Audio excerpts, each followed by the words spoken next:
ആര് ഇതിനു മുന്നേ ഏത് സ്കൂളിലായിരുന്നു പഠിച്ചത്? ഇതിനു മുന്നേ ഞാൻ ട്രിവാൻഡ്രത്തായിരുന്നു. SPC-ലൊക്കെ ഉണ്ടല്ലേ? നമ്മൾ ഈ സ്കൂളിനും സമൂഹത്തിനൊക്കെ വേണ്ടി എന്തെങ്കിലുമൊക്കെ ചെയ്യണ്ടേ?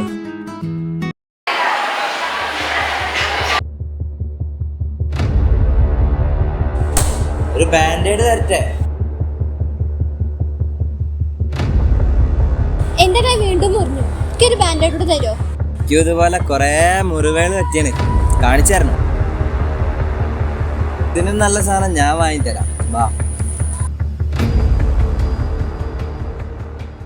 നീ എന്താടാ ഇവിടെ? ഓടാ ഓ, നീ തീർന്നടാ. SPC-യിലെ ഏറ്റവും മികച്ച കാഡറ്റിനെ തന്നെ വേണോ നിനക്ക് കാരിയർ ആക്കാൻ? Thank you sir. നിങ്ങളെ പോലുള്ള കുട്ടികളാണ് ലഹരിക്കെതിരെ പോരാടേണ്ടത്. സല്യൂട്ട്.